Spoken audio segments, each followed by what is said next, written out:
रहमानिर्रहीम। जनाब स्पीकर, सबसे पहले तो मैं अपनी बात शुरू करने से पहले एक गिला कह दे, एक कंप्लेंट कह दे कि कल हमारे अपोजिशन लीडर ने और दीगर जो हमारे लीडर हजरात ने तकरीर की थी, अभी तक जो है ना वो मीडिया पे चले हैं। और दूसरा ये है कि मुझे शिकायत आई है कि उसमें बहुत ज़्यादा अली मोहम्मद साहब ने जो कहा है कि उसमें बहुत कट फेस किया गया है। और मैं भी किसी वक्त इस चेयर पे रहा हूँ, मैंने जब एक्सपंज के अलावा कोई लफ्ज़ किस्सा नहीं किया है।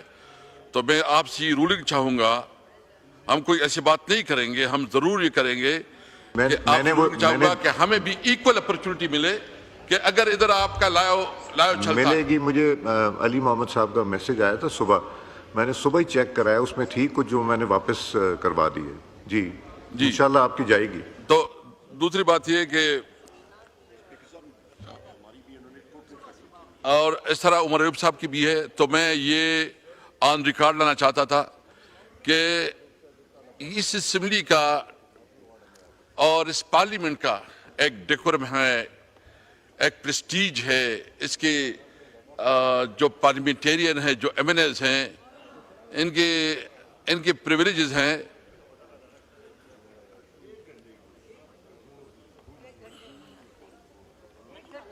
तो मैं ये उम्मीद रखता हूं, मैं डिप्टी स्पीकर साहब आपसे तो ये उम्मीद रखता हूं, पीपल पार्टी से आपका ताल्लुक है और आप लोग हमेशा जमहूरियत की चैंपियन रहे हैं।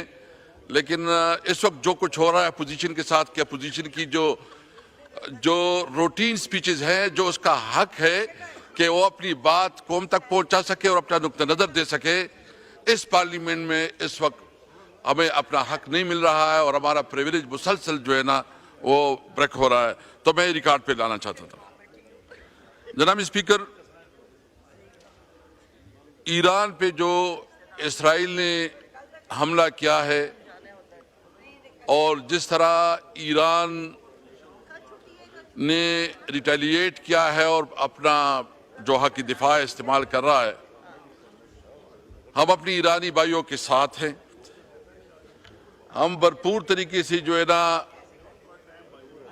अपनी जो हमारी इसराइल मुसलसल, आप थोड़ा मेरा बारी करें, सॉरी जी। देखिए, इसराइल ने मुस्लिम ममालिक का ऑर्डर इन द हाउस, तशरीफ रखें प्लीज, इधर अंदर चले जाएं, लॉबी में अगर बात करनी है। जितना इस वक्त ईरान के ऊपर इसराइल ने एक हमला किया है और जो कुछ ईरान अपनी सेल्फ डिफेंस में कर रहा है, हम उसकी भरपूर हिमायत करते हैं और ये समझते हैं कि इस मौके पे ईरान को अकेला छोड़ना, ईरान के साथ जो है ना उसका मुकम्मल साथ देना, यह हमारा अखलाकी फ़र्ज़ है। इसराइल ने जिस तरह फ़लस्तीन में जेनोसाइड किया, जो बच्चों, औरतों, बुजुर्गों, शहरियों, अस्पतालों, स्कूलों, किसी जगह को नहीं छोड़ा, और जो फ़लस्तीन की नस्लकुशी कर रहा है, इस वक्त न कोई ह्यूमन राइट्स, न वो ममालिक जो अपने आप को ह्यूमन राइट्स की चैंपियन समझते हैं, किसी तौर पर वो इस पे आवाज़ नहीं उठा रहे बल्कि खामोश है। और ख़ासकर जो हमारे इस्लामी उम्मा है उसकी भी खामोशी मानी खैज़ है। और मैं समझता हूँ कि इस वक्त पाकिस्तान की हुकूमत की जिम्मेदारी है कि वो इफ़ेक्टिवली OIC के लिए, उस OIC को बुलाने के लिए पाकिस्तान अपना किरदार अदा करे। क्योंकि जब पाक भारत तनाज़ा खड़ा हो गया और भारत ने पाकिस्तान के ऊपर हमला किया तो उसमें ज़्यादातर इसराइल के ड्रोन इस्तेमाल हुए। खुदा न ख्वास्ता इसके बाद उसकी एडवेंचर, उसके दूसरा निशाना पाकिस्तान हो सकता है। इसलिए पाकिस्तानी कौम को और पाकिस्तान की हुकूमत की जिम्मेदारी बनती है कि वो जितना अपना सफारती ताल्लुकात या जिस लेवल पे कर सकते हैं वो अपना किरदार जरूर अदा करें। हम अपनी ईरानी भाइयों के साथ हैं और इस मुश्किल घड़ी में उसके साथ भरपूर साथ दे रहे हैं। मुझसे पहले भी ख्वाजा आसिफ साहब ने एक लंबी चौड़ी तकरीर की और उन्होंने इशारतन कनायतन और डायरेक्ट भी हमारे लीडर इमरान खान के ऊपर जो है ना तनकीद की। इमरान खान वो लीडर है जिसने इस मुल्क को बहुत बड़ी इज्जत वर्ल्ड कप दिया, शौकत खानम अस्पताल दिया, यूनिवर्सिटियां दी और सबसे पहले इमरान खान वो वाहिद लीडर है जो हर लिहाज से पाकिस्तान की सिक्योरिटी और सॉवरेनिटी के ऊपर कोई कंप्रोमाइज नहीं किया। इन्होंने एक हवाला दिया, ख्वाजा साहब मेरे ख्याल में चले गए, लेकिन मैं उसकी जो रिकॉर्ड दुरुस्तगी के लिए कहना चाहता हूं। उसने कहा कि आपने जो अटैक हुआ 19 में और 2019 में जिस तरह पुलवामा में और जिस तरह इमरान खान ने इस पार्लियामेंट में तकरीर की और उसने कहा कि अगर कोई समझता है कि वो हमारी सॉवरेनिटी को चैलेंज करेगा, अगर कोई समझता है कि वो हमारे सरहदातों के ऊपर हमला और होगा, तो उसने कहा हम सोचेंगे, बाद में जवाब पहले देंगे, और दिया। और आपने देखा कि एक जितना उसने किया हमने उससे डबल होकर जवाब दिया। उसका पायलट गिरफ्तार हुआ इस पार्लियामेंट में। इस पार्लियामेंट में आप सारे मौजूद थे। हमने जॉइंट सिटिंग बुलाया। जॉइंट सिटिंग में इस पार्लियामेंट में डिस्कशन डिबेट हुई और उसमें मुश्तरका फैसला हुआ कि अभिनंदन को की वापसी इस पार्लियामेंट ने फैसला किया था। ये किसी हुकूमत ने फैसला नहीं किया था, इस पार्लियामेंट ने फैसला किया था। हमने तमाम मामलात में इस पार्लियामेंट को इज्जत दी। अभी क्या सूरत हाल है? मैं पूछना चाहता हूं जनाब स्पीकर के इस पूरे मामले में मियां नवाज शरीफ साहब आपका लीडर किधर था? क्या उसकी कोई एक स्टेटमेंट आई है? क्या उसने कोई मजम्मत की है? इमरान खान इस हुकूमत की जबर और जुल्म की वजह से जेल में है, लेकिन इसके बावजूद उसने जो स्टेटमेंट दिया, ट्वीट किया, उसने अपनी कौम की नुमाइंदगी की और किसी भी तौर पर अपने मुल्क के सॉवरेनिटी पे कंप्रोमाइज नहीं किया। उसने ये बहाना नहीं बनाया कि मेरे साथ क्या हो रहा है। इसके बावजूद कि उसके साथ जो जुल्म हो रहा है, उसके साथ जो नारवा सलूक हो रहा है। ख्वाजा साहब कहते हैं कि तुम जो है ना एक शख्स के इर्द गिर्द जो है ना आगे पीछे हो रहे हो। ख्वाजा साहब आपने तो एक पूरा नस्ल तैयार किया हुआ है। अभी मियां नवाज शरीफ, मियां शहबाज शरीफ, मियां हमजा शरीफ और मैडम मरियम नवाज, और इसके बाद उसकी जुनैद, मेरे ख्याल में कोई जुनैद सब तरह के क्या है वो भी तैयार हो रहा है। माशाल्लाह एक नस्ल तैयार हो रहा है। आप इससे कोई लीडर नहीं बनेगा, आप फिक्र ना करें। आप सिर्फ डेस्क बजाने वाले होंगे। तहरीक इंसाफ में बैरिस्टर गौर चेयरमैन बन जाता है। तहरीक इंसाफ में उमर अयूब अपोजिशन लीडर बन जाता है। तुम्हारे किस्मत में ये नहीं है, तुमने सिर्फ तालियां बजानी है और डेस्क बजाने हैं। तुम्हारे पास और कोई रास्ता नहीं है। मैं ख्वाजा साहब, आपने माशाल्लाह बहुत जानदार तकरीर की, लेकिन आपकी एक तकरीर पुरानी भी है। अब मुझे दे दे थोड़ा वो एक पुरानी तकरीर में उसकी सुनाना चाहता हूं। बजट में इस वक्त इनकी एलोकेशन हुई है, उनके ऊपर इनका हक नहीं बनता, लेकिन आज भी ये पूरी इम्प्यूनिटी के साथ अपना सीना चौड़ा करके डिफेंस साहब ये चलाना मुनासिब नहीं है। मैं सिर्फ आप तकरीर में बात कर लें। ये आपका पुराना, क्या ये वही ख्वाजा आसिफ है जो अभी बोल रहा था? ये वही ख्वाजा आसिफ है?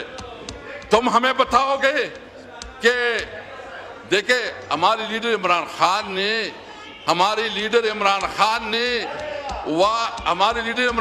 ने वाज़ेह कहा था कि ये मुल्क भी मेरी है, ये फौज भी मेरी है। हम अपने मुल्क के इदारों पे, अपनी फौज पे फख्र करते हैं, हम हमेशा अपने फौज के साथ है।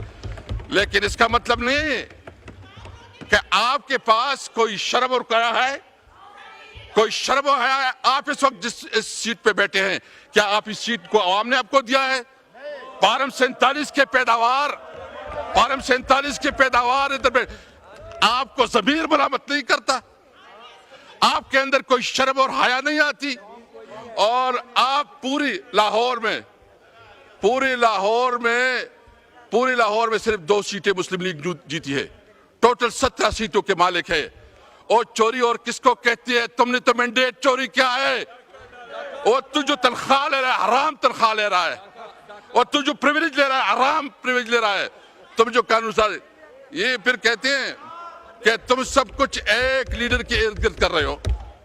जनाब स्पीकर, मैं पूछना चाहता हूं, 26वीं आईनी तरमीम किस लिए पास की गई? 26वीं आईनी तरमीम इसलिए पास की गई कि इमरान खान को कैसे फंसाया जाए। मुझे बताएं, कभी ऐसा हुआ है कि अदालत बात जाती है, अदालत को ताले लग जाते हैं इमरान खान की जमानत के लिए? कभी ऐसा हुआ है कि अदालत इंसाफ देने से उसके ऊपर जो है ना, हुकूमत अदालतों को मैनेज करती है? यानी इस पार्लियामेंट में जो कुछ हुआ, शायद इस पार्लियामेंट की हैसियत को मजलिस शूरा से भी कमजोर कर दिया गया। पार्लियामेंट पे कभी इस तरह हुआ है कि तकरीर होती है, वहां से कोई एक अनपढ़ जो शायद आप उसको कह के दरखास्त लिख के, वो दरखास्त नहीं लिखेगा, लेकिन वो यहां बैठ के अपोजिशन लीडर और एमएनएस की प्रिविलेज को तोड़ा ब्रेक कर रहा है और उसकी तकरीरों को काट रहा है। इस पार्लियामेंट की हैसियत क्या रही? किधर ये पार्लियामेंट रही है? और मुझे पता है कि हमारी कोई बात जो है ना, न मीडिया में आएगा, कोई आएगा, लेकिन इस तरह ये हुकूमत है, ये पार्लियामेंट नहीं चला करती जनाब स्पीकर। और एक बात हम वाज़ेह करना चाहते हैं, हम किसी सूरत में, ये तो लाइव जा रही है। शुक्र है कि बिलाखिर ये चली गई लाइव।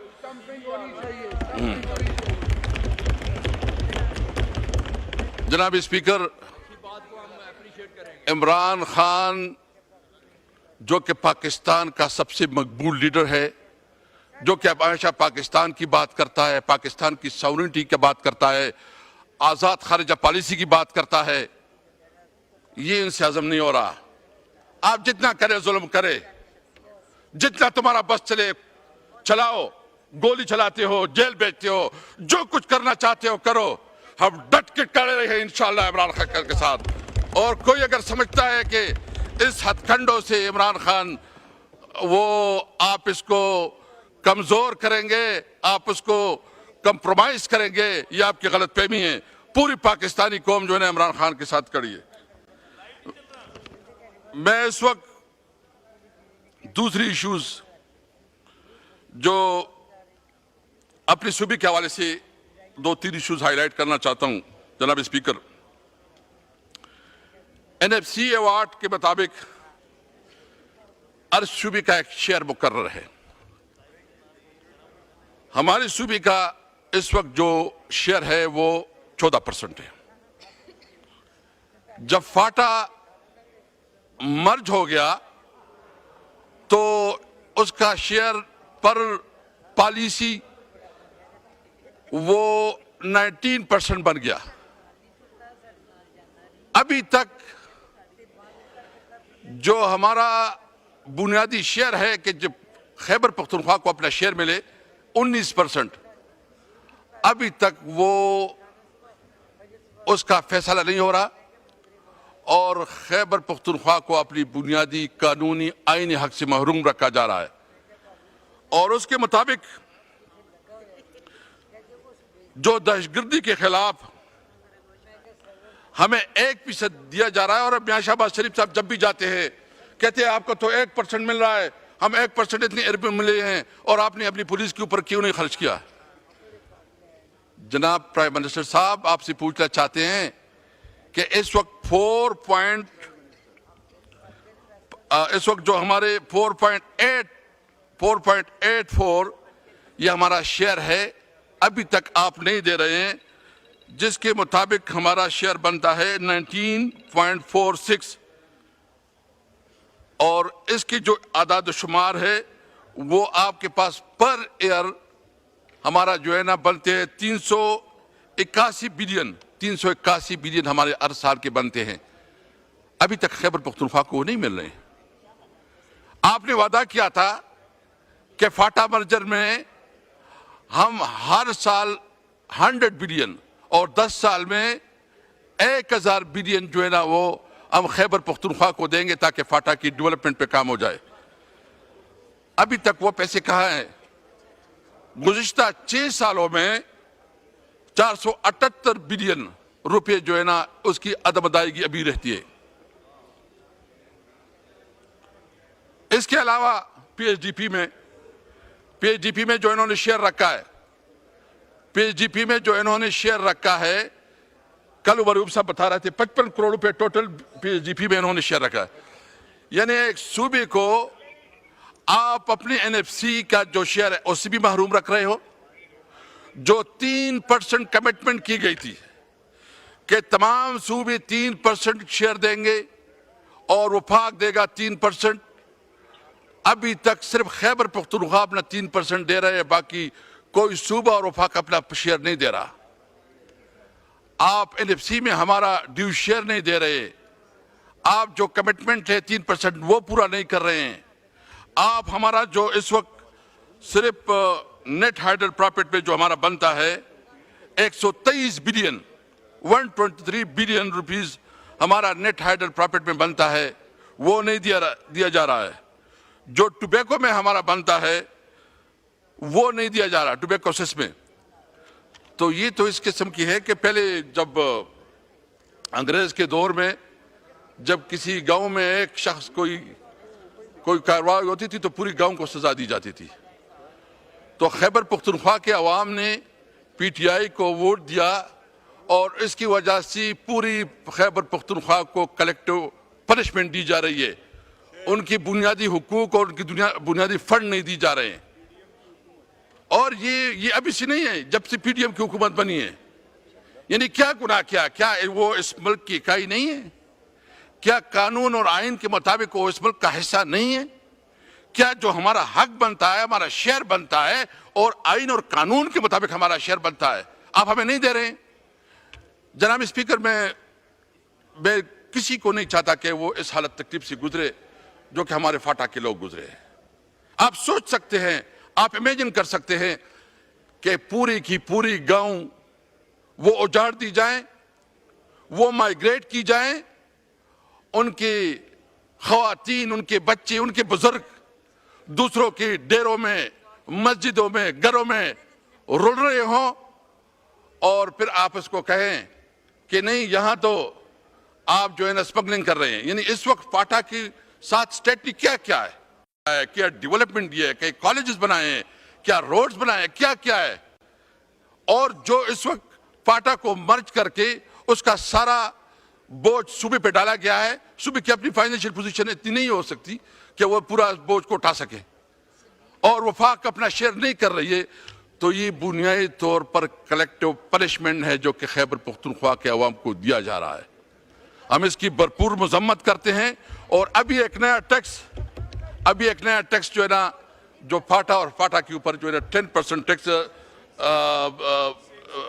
फाइनेंस मिनिस्टर साहब बैठे हैं जो इन्होंने फाटा और फाटा के ऊपर नया टैक्स लगाया है, सेल टैक्स लगाया है। मिनिस्टर साहब आपकी तवज्जो चाहिए जी, आपकी तवज्जो चाहिए। फाइनेंस मिनिस्टर साहब आपकी तवज्जो चाहिए। जो आपकी मैं वो आप मसरूफ इसलिए मैंने आप कहा कि जो फाटा और फाटा के ऊपर जो टैक्स लगाया है, सेल टैक्स लगाया है 10%, आपने गुज़िश्ता पहले साल जो है ना मेहरबानी की थी, इसको विड्रा किया था। तो मैं पूछना चाहता हूं कि क्या ऐसे किस्म के इकदाम हुए? देखिए, जो फाटा और फाटा पे जो टैक्स की छूट थी वो इस वजह से थी कि वो वार एंड टेरर की वजह से सबसे बुरी तरह मुतासर रहा।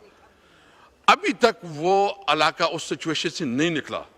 ऑपरेशन पे ऑपरेशन हो रहे हैं, अफगानिस्तान के साथ ताल्लुकात जो वैसे हैं जो अफगानिस्तान के साथ आपका तजारत है तकरीबन बंद है, आपको खूब इल्म है, आपकी नॉलेज में है सब कुछ। इसके बावजूद जब आप इसके ऊपर टैक्स लगाएंगे तो थोड़ा बहुत जो कारोबार जो रोजगार चल सकता है वो भी नहीं होगा।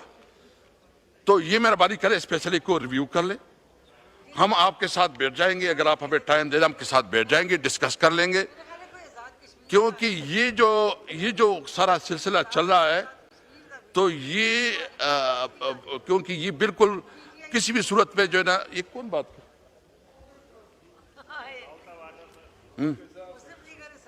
देखा, तो ये जो है ना, ये आप मेहरबानी करें, क्योंकि ये मुमकिन नहीं है कि इस सूरत हाल में फाटा के अवाम जो है ना इस टैक्स को वो पे कर सके। हम आपसे उम्मीद रखते हैं, आपने पहले भी क्योंकि हम आपको समझते हैं कि आप टेक्नोक्रेट है, आपकी पॉलिसी के साथ हमारा इख्तलाफ हो सकता है, आपकी शख्सियत के साथ नहीं हो सकता, और हम ये समझते हैं कि आप इस इशू पे बिल्कुल हम समझते हैं कि आप थोड़ा डिफरेंट वो है और आप एक पॉजिटिवली सोचते हैं। तो हम उम्मीद रखते हैं कि इस मामले में जो है ना अपना किरदार अदा करेंगे और इस टैक्स को विड्रा करेंगे। मैं इस वक्त लोड शेडिंग के हवाले से अपनी सूबे की जो लोड शेडिंग है, जनाब स्पीकर, इस ईद के दौरान हुकूमत ने फैसला किया, नहीं मैं चूंकि मुझे 4-5 मिनट और चाहिए होगा, मैं सिर्फ अपने इलाके के हवाले से अभी बात करना चाहता हूँ। ये ईद हमने तकरीबन एक गज़ाब से कम नहीं गुजारा। आपको पता है पूरा KPK में इस किस्म का कुर्बानी की जो है ना कुर्बानियाँ होती हैं गोश्त लोगों की, और फिर बहुत 24 घंटे में 2 घंटे बिजली अवेलेबल थी। हुकूमत मुसलसल जो है ना ऐलानात कर रही थी कि ईद की 3 दिन में कोई बिजली नहीं जाएगी। आप यकीन रखें, ये शहराम खान बैठा है, कल इसके घर के सामने पूरे लोग बैठे थे। इनका क्या गुनाह है? यानी बिजली जो है ना वो फाक का सब्जेक्ट है, पेस्को है, लोग हमारे घरों के सामने बैठे हैं और 24 घंटे में सिर्फ 2 घंटे बिजली। और फिर इंटरेस्टिंगली लोड शेडिंग की मुख्तलिफ तरीके है, एक लोड शेडिंग है, एक लोड मैनेजमेंट है, और फिर एक फोर्स लोड शेडिंग है, यानी NTDC भी जो है लोड शेडिंग की जाती है। और फिर इसके साथ वोल्टेज जो है ना इतना कम हमें बिजली देते हैं कि उसका वोल्टेज इंतहाई कम होता है। उसकी वजह से जो हमारी जितनी भी इलेक्ट्रॉनिक अप्लायंसेस होते हैं वो सारे जल जाते हैं, नुकसान होता है। और ये खैबर पख्तूनख्वा, ये जो तुरबेला डैम है, तुरबेला डैम ये हमारे ज़िले में, और इसका पावर हाउस जहाँ बिजली जनरेट होती है वो भी स्वाबी में है। और इसका जो टोटल इस वक्त जो बिजली जो पैदावार है इसका ये 6200 मेगावाट सिर्फ तुरबेला से पैदावार है। और हमें ये जो आईन के मुताबिक ये अल्लाहु अकबर। जी असद कैसर साहब, आप कितना और टाइम लेंगे? इसलिए अभी बस प्लीज, बस ब्रेक भी लेना है बाद में। जी जनाब स्पीकर, इस वक्त तुरबेला में टोटल जो सारी, मैं वो फिगर थोड़ा फिर से बताता हूँ, 6418 मेगावाट बिजली हम तुरबेला में जो है ना ये प्रोड्यूस होती है, जबकि इस वक्त जो खैबर पख्तूनख्वा की टोटल डिमांड है वो 3800 मेगावाट है, जबकि हमें इस वक्त 2400 मेगावाट दी जा रही है। तो आईन के मुताबिक तो ये सबसे पहले इस सूबे का हक है, इस इलाके का हक है, इस जिले का हक है कि सबसे पहले जो है ना उस इलाके को वो फैसिलिटी दी जाए। आप ईद के दौरान भी 18 और 20 घंटे लोड शेडिंग करते हैं, हमारा वोल्टेज जो है ना जानबूझकर कम कर देते हैं, और फिर आप पब्लिकली कहते हैं कि खैबर पख्तूनख्वा में चोरी हो रही है। जो नेपरा की स्टैटिस्टिक है उसके मुताबिक, मेरे पास नेपरा के हैं, उसके मुताबिक जो खैबर पख्तूनख्वा की इस वक्त रिकवरी है वो 91% है। वो 91% नेपरा के मुताबिक 91% है। इसके बावजूद समझ से बाला तर है। लेकिन प्रॉब्लम क्या है कि सिस्टम में इन्वेस्टमेंट नहीं की गई। हमारे दौर में उमर अयूब साहब अल्लाह खुश रखे, इन्होंने मेहरबानी की थी, हमें 2 गैस स्टेशन दी थी और जो बिजली में थोड़ा बहुत इन्वेस्टमेंट हुई थी वही इन्वेस्टमेंट हुई है। अभी इस हुकूमत ने तो टोटल सूबे के लिए पीएचडीपी में 55 करोड़ रुपए लिए हैं। मैं एहसन इकबाल साहब से रिक्वेस्ट करूंगा कि वो भी वापस करो, वो भी कहीं और लगाओ, वो भी कहीं और लगाओ उसको, क्योंकि आप खैबर पख्तूनख्वा के अवाम के साथ तजलील कर रहे हो। और मैं समझता हूं कि जो खैबर पख्तूनख्वा के लोग हम वही हक मांगते हैं जो हमारा शेयर बनता है इनके मुताबिक। जो शेयर पंजाब, सिंध और दीगर सूबों का है, खैबर पख्तूनख्वा को अपना हिस्सा दी जाए जो आइन और कानून के मुताबिक जिसके साथ कमिटमेंट की गई थी। जनाब स्पीकर, मैं एक और इशू जो हमारे इलाके में अभी ख्वाजा आसिफ साहब ने कहा टोबैको के हवाले से, ये जिस इलाके से मैं और शहराम खान और ये हमारे चारसद्दा और मर्दान के ये बेसिकली टोबैको एरिया है। हम बात करते हैं टोबैको ग्रोवर्स की, हम टोबैको फसल की बात करते हैं, हम इंडस्ट्री की बात नहीं करते। हमारा इस वक्त जो है ना सिर्फ जो मुतालिबा है कि हमारे किसान आप स्पीकर साहब आप अगर कह रहे कि लोगों ने गपशप करनी है ख्वातीन तो अंदर चले जाएं। जी order in the house, order in the house, खामोशी से बैठे सुने। जी असद कैसर साहब। देखा, पाकिस्तान में तंबाकू की मईशत की मालियत 480 से 500 अरब रुपए के दरमियान है। पाकिस्तान में 110 मिलियन किलोग्राम तंबाकू पैदा होता है, जिसमें 55% सिर्फ हमारे जिले स्वाबी से है। तकरीबन 70,000 फैमिलीज जो है वो तंबाकू वैल्यू चेन से वाबस्ता है। वफाकी हुकूमत ने इस शोबे में से तकरीबन 300 अरब रुपए महसूलात इकट्ठी की है। तंबाकू वाहिद शोबा है जो पाकिस्तान में कॉन्ट्रैक्ट फार्मिंग का कामयाब मॉडल पेश करता है।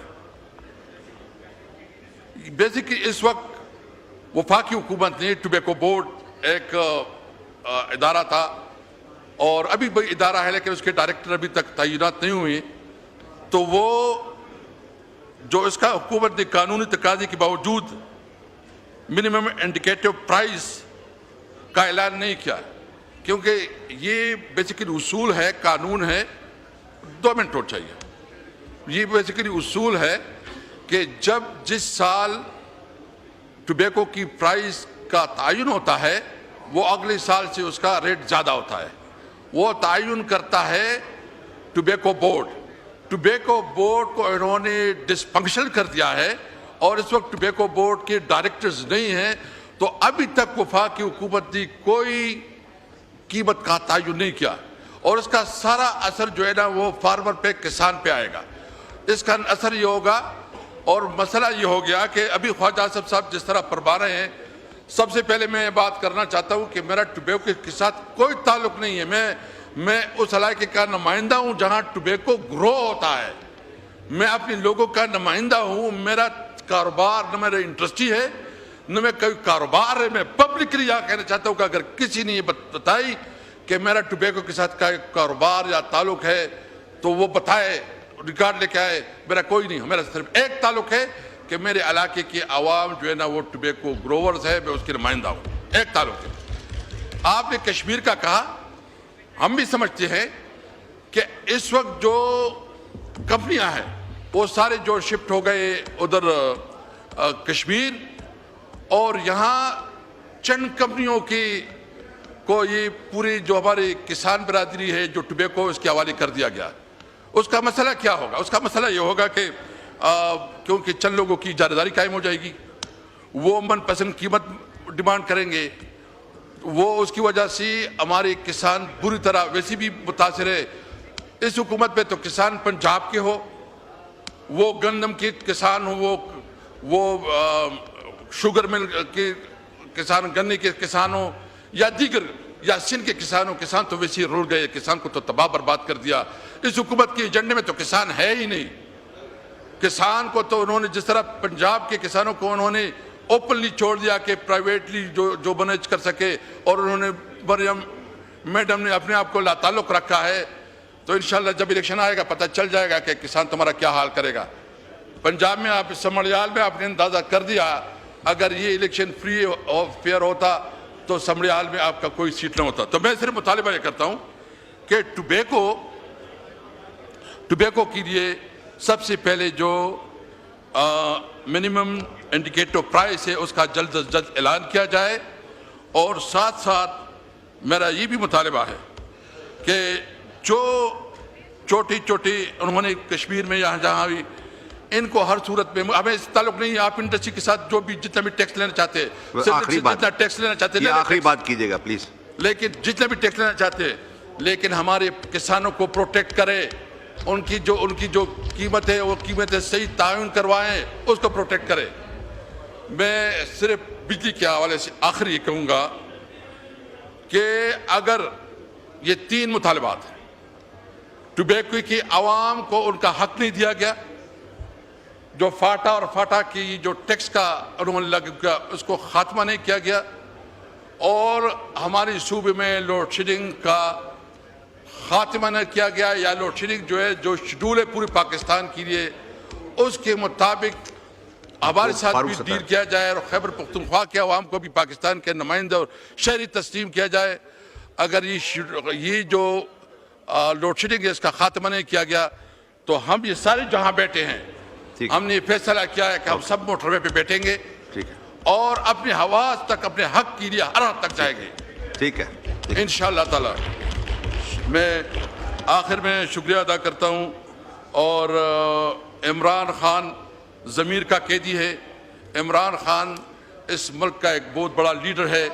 मैं मुतालिबा करता हूँ कि इमरान खान खामोशी से सुने, अली मोहम्मद खान साहब खामोशी से सुने। इमरान खान असद कैसर साहब तकरीर कर रहे हैं। इमरान खान इस वक्त इसके खिलाफ जितनी केसेस है, हम रिहाई चाहते हैं, हम इंसाफ चाहते हैं इमरान खान के लिए, इमरान खान के लिए जस्टिस चाहते हैं, इंसाफ चाहते हैं। शुक्रिया, शुक्रिया, शुक्रिया, शुक्रिया, शुक्रिया।